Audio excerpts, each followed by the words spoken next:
lecture dans Matthieu chapitre 5,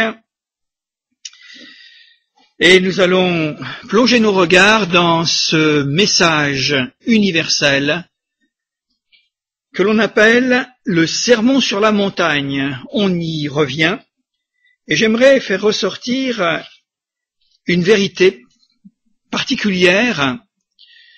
Et Jésus nous enseigne des choses d'une grande importance, d'une grande valeur, parce qu'il sait très bien que nous sommes des hommes souffrants, des hommes,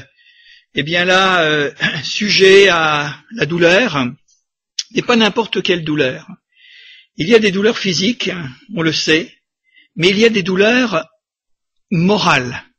Et vous vous souviendrez que dans l'évangile de Luc, Jésus, en donnant la primeur de son message, de la prédication à ses concitoyens de Nazareth, dira ces paroles: « Je suis venu pour guérir les cœurs brisés ». Alors il y a donc une douleur morale, une douleur qui brise le cœur, une douleur qui, quelquefois, est plus redoutable, plus cruelle que lorsque nous subissons des coups dans notre corps, et ce qui n'est jamais agréable naturellement, mais celle-ci est tout à fait particulière, et voilà, Jésus nous en parle, et nous étayerons cette pensée avec un exemple que nous irons chercher dans l'Ancien Testament, un homme qui s'appelle Jephthé. Vous connaissez Jephthé? C'était un juge en Israël, et c'est un message qui est dédié à tous ceux qui sont rejetés, à tous ceux qui sont mal aimés, les laissés pour compte de l'existence, les méprisés, et tous les délaissés de la terre. Alors voilà comment Jésus présente les choses, et au verset 4, Jésus nous dit: « Heureux les affligés, car ils seront consolés. Heureux les débonnaires, car ils hériteront la terre. Heureux ceux qui ont faim et soif de la justice, car ils seront rassasiés. Heureux les miséricordieux, car ils obtiendront miséricorde. Heureux ceux qui ont le cœur pur, car ils verront Dieu. Heureux ceux qui procurent la paix, car ils seront appelés fils de Dieu. Heureux ceux qui sont persécutés pour la justice, car le royaume des cieux est à eux. Heureux serez-vous lorsqu'on vous outragera, qu'on vous persécutera, et qu'on dira faussement de vous toutes sortes de mal à cause de moi. Réjouissez-vous et soyez dans l'allégresse, parce que votre récompense sera grande dans les cieux, car c'est ainsi qu'on a persécuté les prophètes qui ont été avant vous. » Alors voilà, Jésus, campe le décor, et nous allons justement, prendre en considération les attitudes que nous pouvons avoir en réponse au mal qu'on nous inflige, au mal que l'on nous fait, et également, les propos méchants, calomniateurs, méprisants, que l'on tient sur notre personne. Et Jésus, va prendre le contre-pied, parce qu'il connaît la souffrance des hommes, et il connaît la souffrance de l'humanité dans toute son histoire. Et il sait très bien que s'il y a une chose dont certains hommes sont experts, c'est de faire du mal. Alors il y a faire du mal, la méchanceté, quelquefois, par sottise, parce que c'est comme ça, on ne mesure pas et on ne prend pas toute la dimension de ceux qui reçoivent finalement l'outrage. Comment peuvent-ils réagir? Et puis il y a la manière de faire du mal, mais avec l'intention profonde, réelle, de toucher la personne et voire même de la détruire. Alors Jésus, donc, je l'ai dit il y a un instant, prend le contre-pied, et il ne dit pas malheureux lorsque vous êtes affligé, malheureux lorsque vous avez faim et soif de la justice et ceci et cela, parce qu'on dit du mal. Jésus dira mais heureux. Et nous croyons qu'il y a beaucoup à réfléchir et à dire certainement sur cette manière de vivre les choses. Alors ça, c'est pas quelque chose qu'on peut improviser, parce que quand on nous fait du mal, humainement parlant, ça dépend naturellement des caractères et des tempéraments, mais je pense que dans la majorité des cas, il y a toujours une réaction. Et c'est peut-être de la part du méchant la réaction qu'il attend pour faire encore davantage de mal, ou tout simplement dans une intention de faire en sorte que quand on répond au mal par le mal, eh bien, au lieu d'élever finalement la situation pour trouver un consensus de paix et un accord, eh bien, au contrôle, ça descend en spirale, et plus on s'enfonce. Et croyez bien que on ne s'enfonce pas n'importe comment et n'importe où, mais on s'enfonce véritablement dans l'enfer. Parce que le mal, spontanément, engendre du mal. La réplique au mal, c'est de rendre, connaissez la vieille loi, qui est aussi une loi biblique, œil pour œil et dent pour dent. Et je crois qu'il faut être chrétien, et Jésus le dit. Il faut être chrétien pour arriver à surmonter cela, mais ce n'est pas facile. Assurément, ce n'est pas simple, parce que nous aurons toujours de bonnes raisons, eh bien, de plaider finalement là que nous y sommes pour rien, et quelquefois nous y sommes pour rien. Et ça, c'est véritablement, eh bien, un soufflet d'injustice que nous prenons, en disant mais pourquoi? Mais bon, le cœur de l'homme est tellement profond et insondable qu'il se mélange beaucoup de choses, le préjugé, le racisme, à travers simplement ce rejet, ce mépris de l'autre, parce que c'est l'autre tout simplement, à travers l'envie, la jalousie, et puis comme on l'a dit tout à l'heure, tout simplement, eh bien, le plaisir, oui, le plaisir d'être injuste et de faire du mal, ou la vengeance, ou la revanche, enfin, qu'est-ce que l'on pourrait ajouter? Je crois qu'on n'aurait pas fini, on y passerait la nuit. Mais toujours est-il que Jésus donc donne ce conseil, parce que c'est un conseil, et en tous les cas, il faut le savoir, parce que quand on ne sait pas ces choses, on ne sait pas comment. Le mode d'emploi, vous comprenez, de la bonne réaction qu'il faut avoir. Alors, il est question des affligés, et les affligés pleurent. Ils ont de la peine, je vous ai parlé d'un mal moral. Et voilà, il nous est dit qu'il y a un temps pour pleurer, et je dis qu'il y a un temps pour consoler. Dixit, le livre de l'Ecclésiaste au chapitre 3, vous connaissez. Parce que nous avons une promesse, nous serons consolés. Et ça, c'est quelque chose de merveilleux, parce que ça nous aide à supporter le temps nécessaire, et nous on ne connaît jamais le temps de la fin, mais le temps nécessaire, si nous nous arrêtons aux dernières paroles que Jésus nous dit, aux premières, heureux serez-vous, et puis le mot consolation. C'est que sur cette terre, peut-être verrons-nous la consolation, par le secours et l'intervention de Dieu, c'est heureux. Mais peut-être nous la verrons-nous jamais. Et sur la terre, peut-être nous est-elle réservée de l'autre côté où il n'y aura plus de larmes, où la méchanceté n'existera plus, où l'injustice sera bannie, où il n'y aura plus de ces choses. Et puis, de cela découle finalement l'autre proposition, heureux les débonnaires, c'est-à-dire les gens qui ne cherchent pas le conflit. Les gens qui sont doux de tempérament. Alors ça ne veut pas dire d'avoir une attitude béate et de nous plier finalement à tout lorsque on nous cogne ou lorsqu'on nous tape. C'est pas ça. La débonnérité, c'est une douceur de l'esprit et qui fait que finalement nous ne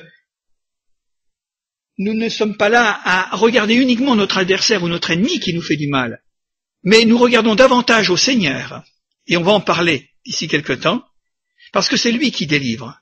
Il nous est dit que les débonnaires hériteront la terre, c'est-à-dire que ceux qui sont doux de caractère, dans un tempérament finalement paisible, s'attendent à ce qu'à un moment ou un autre, le mal passe, le méchant disparaisse, comme c'est souvent écrit dans les psaumes. On ne reconnaît plus sa demeure, il n'est plus là, on ne sait pas ce qui s'est passé, il a disparu. Alors à ce moment-là, eh bien l'héritage sera pour nous un héritage paisible, où nous vivrons en paix. Heureux ceux qui ont faim et soif de la justice, car ils seront rassasiés.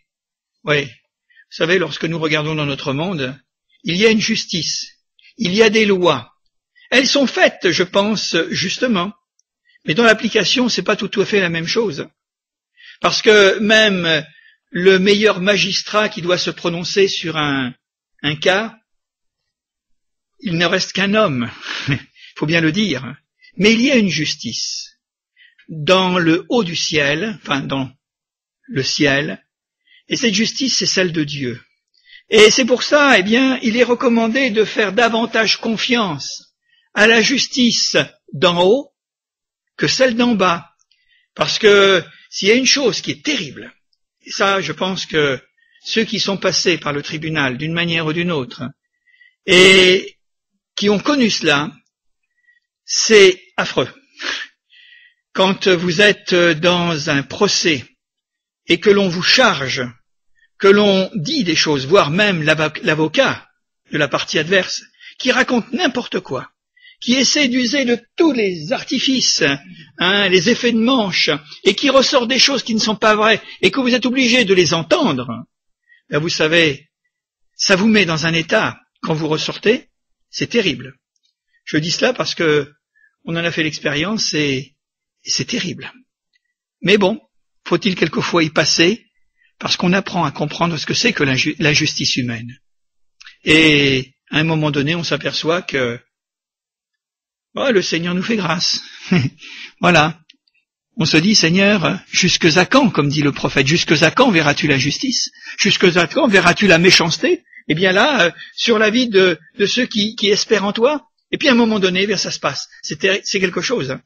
Et Dieu est capable de retourner les situations en justice complètement, alors que peut-être de dernier instant, l'adversaire est en train de se frotter les mains en ricanant, en disant « mais on va l'avoir, hein, pas de problème, on va finir par l'avoir ». Et d'un seul coup, il y a des circonstances inattendues qui viennent et tout est bouleversé. Alors je peux vous dire que là, les choses, la grimace, pour ceux qui riaient auparavant, et puis, je dirais, l'heureux inattendu de celui qui véritablement n'espérait qu'en Dieu. Qui pouvait peut-être dire au dernier moment, bien si je suis condamné, je serai condamné. Tu seras avec moi pour subir cette condamnation.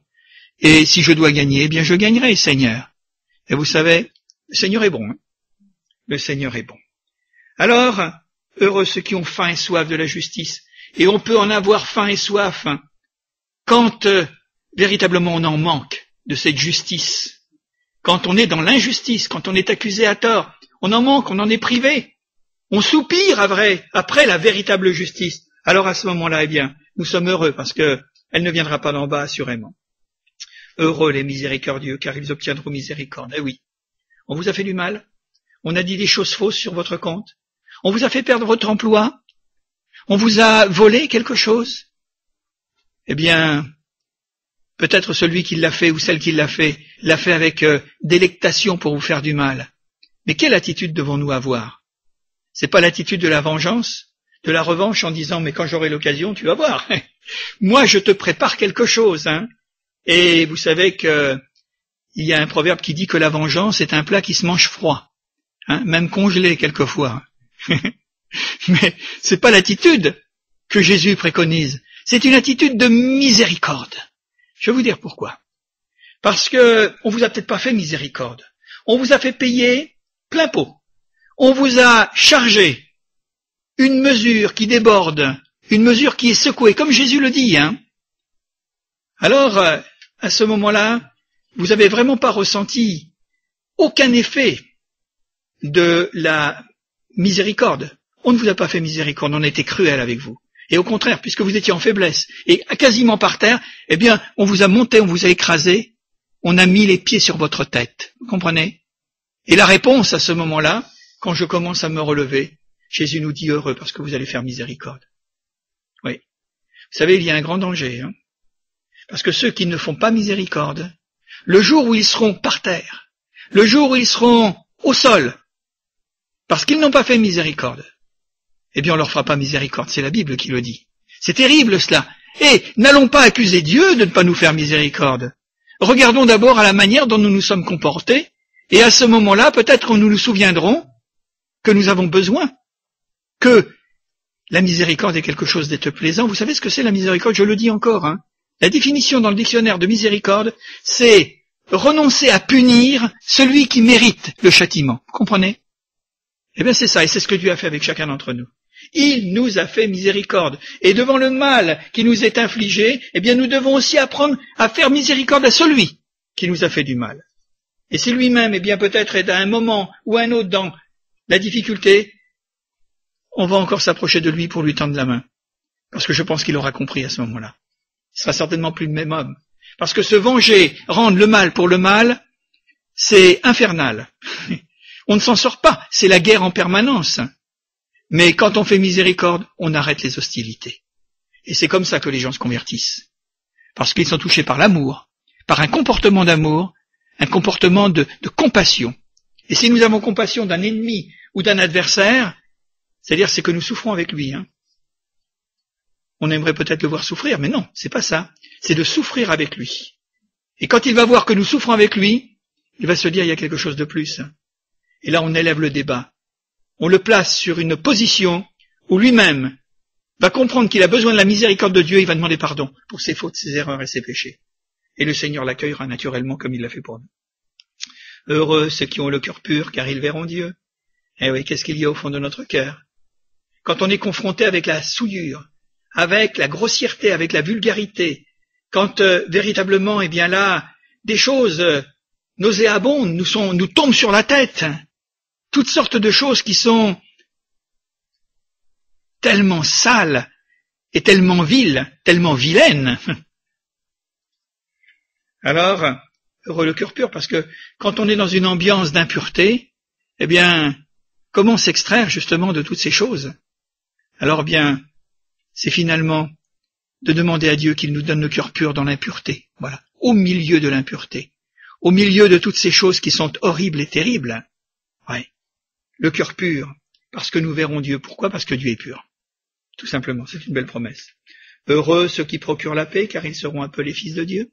Eh oui. Vous savez que notre monde est en conflit permanent.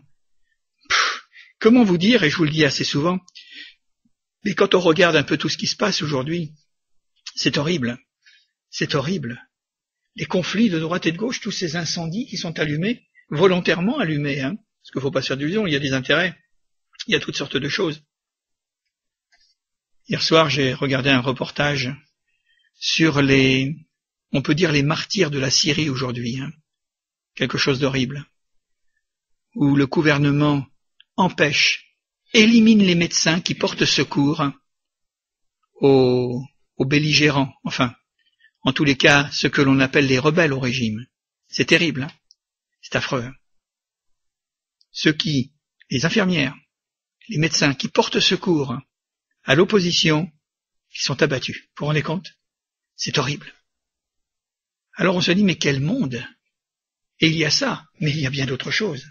Alors, ceux qui procurent la paix.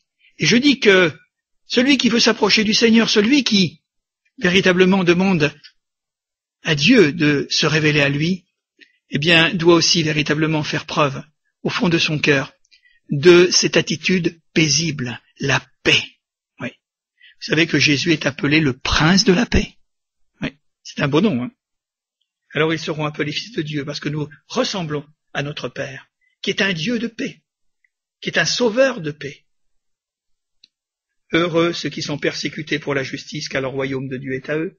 Heureux serez-vous lorsqu'on vous outragera. L'outrage, c'est déjà une dimension très forte et très marquée, finalement, de la méchanceté à l'égard d'un autre, de son semblable. Outrager. On outrage physiquement, on peut outrager moralement. Lorsqu'on vous persécutera et qu'on dira faussement toutes sortes de mal de vous. Faussement, c'est-à-dire avec dessein de faire mal, avec cette intention de ruiner notre vie, notre réputation, d'attenter finalement à notre crédit, faussement, des choses inventées, donc des mensonges, des choses qui sont conçues de toutes pièces, des scuds, si vous voulez, des bombes. Voilà. Et il y a des gens qui sont très forts pour penser à ça. Mais là encore, quand on voit le débat autour de nous, à quelque niveau que ce soit, on se dit, mais dites donc, on va avoir le tournis, parce que ça va pas très très haut. Tout est bon. Tout est bon. Alors, comment va-t-on réagir devant toutes ces choses? Toutes sortes de mal proférés. Et Jésus dit, réjouissez-vous. Mais Seigneur, comment puis-je me réjouir? S'il n'y a pas véritablement, eh bien, ta grâce qui m'accompagne, s'il n'y a pas quelque chose qui change dans mon cœur, parce que qu'est-ce que je peux faire sinon de répondre coup par coup?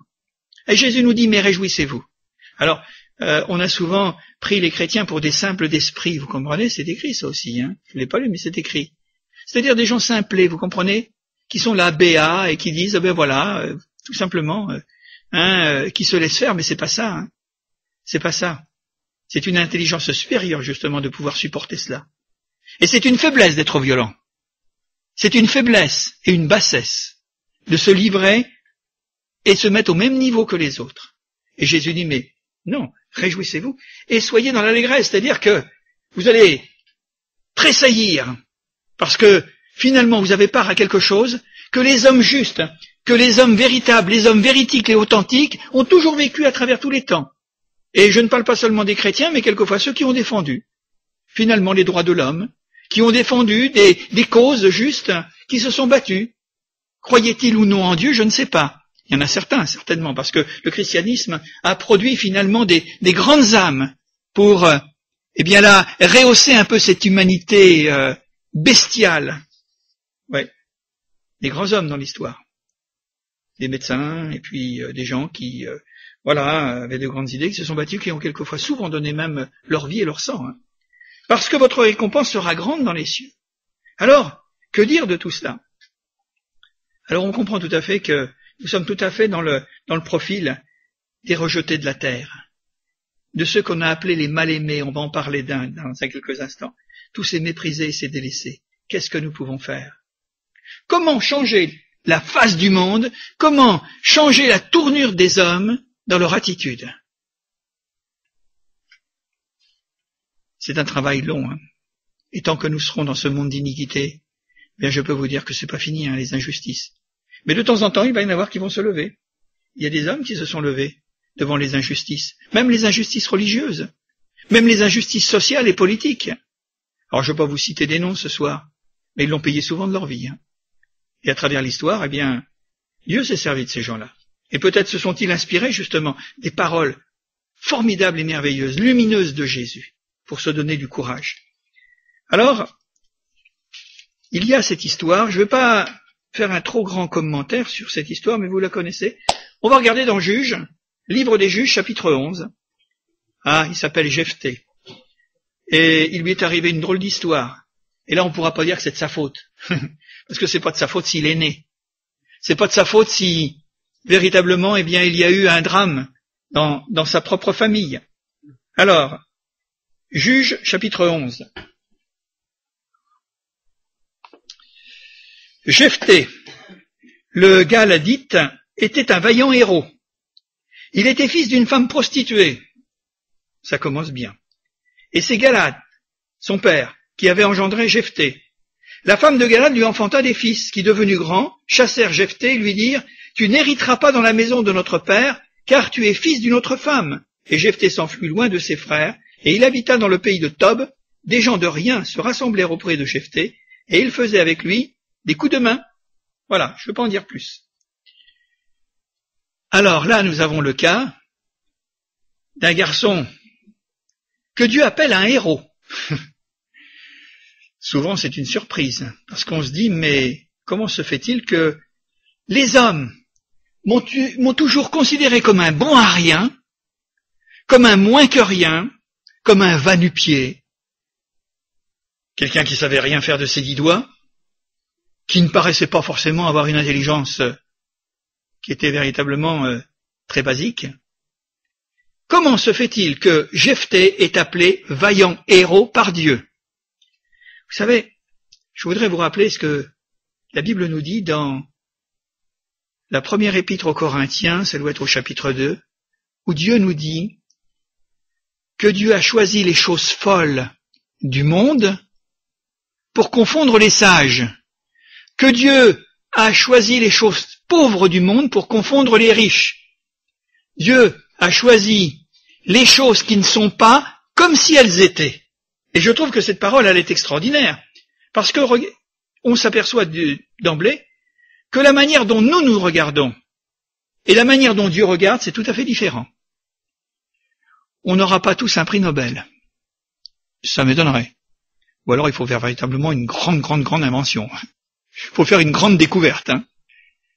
Parce que ça, c'est la considération de l'homme à l'égard de son semblable. Si vous ne vous êtes pas démarqué dans un fait ou dans un autre qui sort de l'ordinaire, soit par une œuvre altruiste, philanthropique, ou peut-être une découverte dans la science, la médecine, la littérature, enfin toutes sortes de choses, que vous sortiez un petit peu du lot, vous serez un quelconque. C'est pas mal. C'est déjà pas mal d'exister. Maintenant, il ne faut pas trop attendre de nos semblables. À moins que vous ayez une voix extraordinaire, que vous fassiez carrière dans le chant, ou je ne sais pas quel autre talent artistique. Là, vous allez sortir du lot. Mais pour Dieu, vous avez remarqué avec moi, il a choisi les choses pauvres, les choses qui sont méprisables, les choses qui sont rejetées, les mal-aimés de la vie et de l'existence, et il les a mis en place. Voilà. Et aux yeux de Dieu, eh bien, nous avons les uns et les autres, et s'il y avait quelqu'un, et je pense qu'il y a toujours quelqu'un dans un auditoire, il y a toujours quelqu'un qui souffre parce que son cœur a été brisé. Il y a toujours quelqu'un qui souffre parce qu'il a été rejeté. Il y a toujours quelqu'un qui porte une souffrance d'avoir mal été aimé. Dans son enfance peut-être. Rejeté. À travers des mésalliances. Et comme aujourd'hui notre société est une société morcelée, il va y en avoir des laissés au bord du chemin. Parce qu'avec les divorces, les remariages, les demi-frères, les demi-sœurs, et puis ceci et cela, c'est difficile d'embrayer sur une autre vie en tenant compte de la vie passée. C'est difficile. C'est comme ça. Tous ceux qui portent une souffrance parce qu'ils ont été profondément humiliés et méprisés à un moment donné, alors qu'ils y étaient pour rien, qui ont été tout simplement délaissés. Alors Jephthé était un vaillant héros. Ça a dû l'étourdir quand il a... Mais il l'a pas su, c'est nous qui le savons, parce que ça a été écrit certainement après qu'il soit mort. Voilà. Mais toujours est-il que c'est ce que nous retenons de lui. Et pour son plus grand malheur, écoutez, il était fils d'une femme prostituée. Est-ce qu'on peut choisir sa mère? C'est difficile, Est-ce qu'on peut choisir ses parents? Remarquez, c'est vrai pour les parents aussi, ils ne choisissent pas leurs enfants. On choisit d'avoir un enfant. Mais quel enfant va-t-on avoir? Alors les parents, c'est quelquefois une découverte aussi. Parce que, je ne suis pas là pour jeter l'anathème, mais là aussi, c'est une terrible injustice. Qu'est-ce que vous voulez faire? Qu'est-ce que vous pouvez faire? Sa mère était une femme prostituée, une femme de mauvaise vie, une courtisane. C'était comme ça. Parce que même les prostituées peuvent engendrer des enfants. Enfin, enfanter des enfants. Voilà. Parce que c'est une femme, c'est tout. Et puis, cet enfant, il est le produit d'un commerce que les hommes diront honteux. Ben oui, mais lui, il n'a pas demandé à venir. Fallait le tuer à la naissance. C'est un homme comme les autres, un méprisé, un laissé pour compte. Et c'était Galad, parce qu'il y a toujours un père quelque part, parce qu'on peut pas, ça marche pas autrement. Il y a toujours un père, Galad, dont on parle si souvent dans l'Ancien Testament. Galad, prince d'Israël, vous vous rendez compte? C'était pas n'importe qui. Il était à la tête d'une tribu d'Israël, qui était naturellement, qui avait pignon sur rue, nous pourrions dire. Galad, l'homme de réputation, l'homme finalement, en position. Galad, c'est lui qui avait engendré Jephthé. Mais qu'est-ce qu'il faisait dans cette maison de prostituées? Qu'est-ce qu'il avait été faire là? Alors je peux vous dire, grand ou petit, les hommes sont les hommes. C'est tout, d'une manière ou d'une autre. Il n'y a pas de petit et de grand en morale, dans la manière de se comporter. Alors il avait été voir cette prostituée, et puis c'était comme ça, tout simplement. Un petit Jephthé est né. Et Galad s'est marié naturellement après. Parce que nous voyons la suite, il nous est dit que la femme de Galad, donc c'était sa véritable femme, sa femme légitime, elle a engendré à son mari, donc Galad, elle lui a enfanté des fils, qui tout petits, avec Jephthé, ça se passait bien, ils jouaient ensemble, et puis pas de problème. Mais quoique quelquefois, on sentait bien qu'il n'était pas tout à fait de la famille, celui-là. Hein. Ah oui. Parce que même quand on cache les choses, il y a toujours des histoires, vous savez, des secrets de famille. Il y a toujours des choses qui courent comme ça, comme de l'eau, sur le sol. Puis ça pénètre, hein, ça fait tache d'huile. Puis on finit quand même par savoir. Alors quand ils sont devenus grands, tous ces demi-frères, nés dans une union légitime, alors ils l'ont chassé. Ils lui ont dit, dis donc, hein, bon, on t'a assez vu, hein. Ça fait 15 ans, 20 ans qu'on t'a au milieu de nous, on t'a nourri, maintenant il est temps que tu partes, hein, parce que nous, on a d'autres intentions. On voudrait quand même faire certaines choses. Alors ils l'ont chassé, Jephthé, et ils lui ont dit, c'est toujours l'histoire d'argent, hein, tu n'hériteras pas dans la maison de notre père. Ah, c'est quand même assez curieux. Tu n'hériteras pas dans la maison de notre père. Mais je voudrais quand même vous rappeler que Jephthé, son père, c'était quand même Galad. C'est pas une injustice, hein? Heureux, vous, qui souffrez, qui avez faim et soif de justice, quand vous serez outragés, quand vous serez méprisés, quand vous serez rejetés, quand vous serez mal aimés, quand on vous donnera finalement la dernière part, parce que vous ne méritez même pas cette dernière part, mais on vous fait grâce et miséricorde. Alors, tu n'hériteras pas. Parce que ça faisait une part de moins, vous comprenez? Déjà, peut-être que certains avaient peut-être ambitionné que on pouvait faire un peu de nettoyage, et puis la portion serait peut-être un peu plus importante, car tu es le fils d'une autre femme. Qu'est-ce qu'il pouvait dire, notre pauvre Jephthé? Ben oui, ma mère, c'est ma mère. Qu'est-ce que vous voulez faire? Ma mère, oui, c'est vrai qu'elle n'a pas forcément une bonne réputation. Mais vous savez que Dieu a compassion de ces gens-là. C'est pas tant de Galad, et puis de sa réformation, nous pourrions dire, parce qu'après, il semblerait que ce soit rangé, hein. C'est pas ces gens-là, ça ce sont les pharisiens, ce sont les juges, ce sont ceux qui sont collés montés et qui, quelque part, avec dédain, considèrent les autres, hein, en disant mais nous ne sommes pas comme vous, hein, nous sommes au-dessus, hein, bien sûr. Parce que tu es le fils d'une autre femme. Alors qu'est-ce qu'il lui restait à Jephthé? Il lui restait plus qu'une chose, c'est de s'enfuir. Parce que s'il ne s'était pas enfui, je pense qu'il aurait eu encore beaucoup de problèmes. Hein. Ça aurait certainement tourné beaucoup plus mal. Alors il s'est enfoui loin de ses frères, et il a été habité dans un pays éloigné qui s'appelle le pays de Tob. Voilà, une contrée obscure, pour se faire oublier. Vous savez, il y a beaucoup de gens qui souffrent, dont le cœur a été brisé, a été laminé, piétiné, pilonné, et qui ont peut-être eu cette sagesse, ou cette inspiration, ou qui n'ont pas eu le choix du tout, de s'enfuir. Vous comprenez ce que ça veut dire, de se mettre à l'écart? Alors non seulement ils étaient plus tout seuls, mais ils avaient emmené leur peine. Et il y en a un qui regarde la peine de ceux qui sont dans l'isolement, qui sont partis dans le pays de Tob, qui pleurent jour et nuit, comme Agar. Vous connaissez l'histoire d'Agar, qui a fui dans le désert?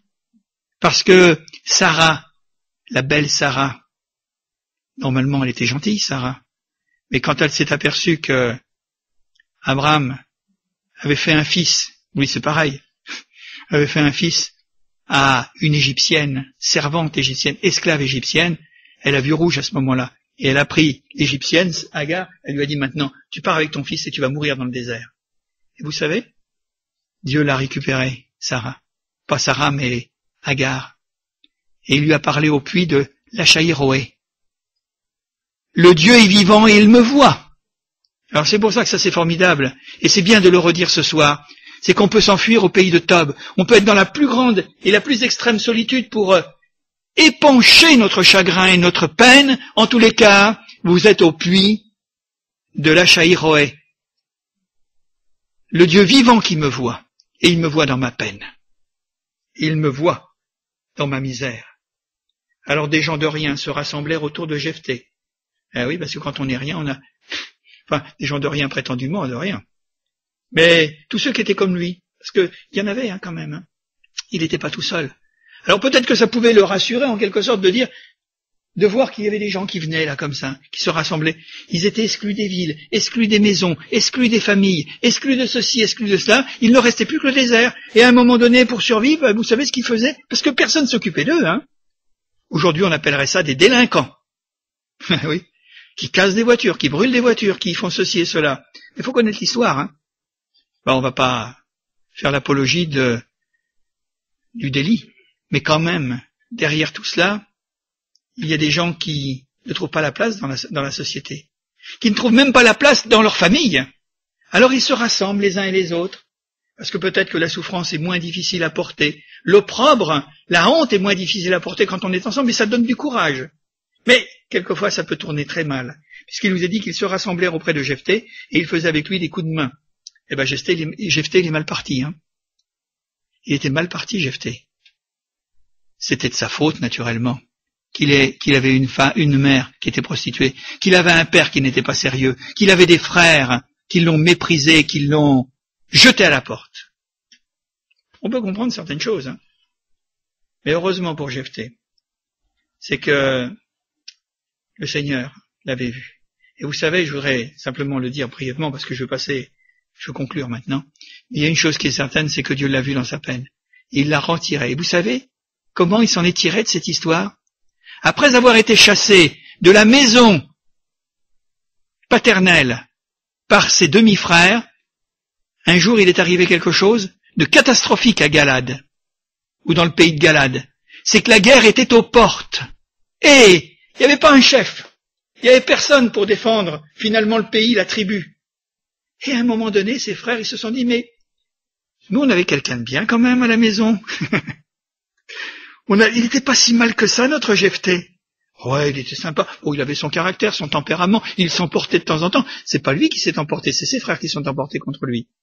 Alors, ils ont fait, finalement, profil bas. Ils sont allés retrouver dans le pays de Nod,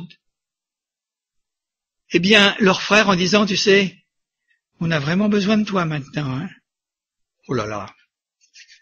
La vengeance, c'est un plat qui se mange froid, Non, c'est pas comme ça que ça s'est passé.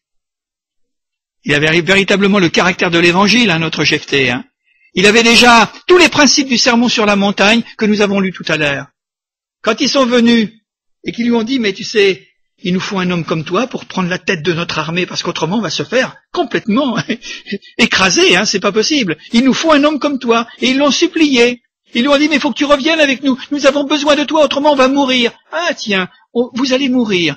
Mais vous m'avez pas mis à mort, moi, depuis tant de temps? Non, il n'a pas tenu ce langage.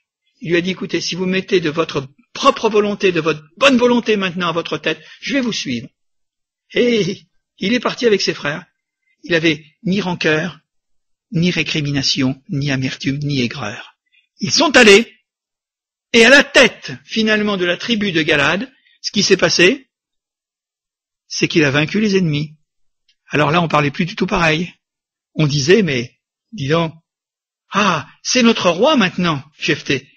C'est quelqu'un de formidable. Comme quoi Dieu est capable de changer complètement et radicalement les circonstances. Alors, le chrétien, je termine sur cela, il doit avoir une attitude qui doit lui donner de prendre de l'altitude. Vous comprenez? J'espère que vous n'avez pas le mal des montagnes. Ouais. Une attitude de fond des principes bibliques, des principes de bien, des principes de vie, des principes de paix qui nous donnent, au lieu de descendre dans le fond, nous remontons vers le ciel. Et ça s'appelle de l'altitude. Il y aura toujours de l'oxygène. Aucune crainte à avoir. Écoutez ce que nous dit l'Épître aux Romains, simplement 1 ou 2 textes à partager sans commentaire. Enfin, j'espère que je vais tenir ma parole de pas en dire plus.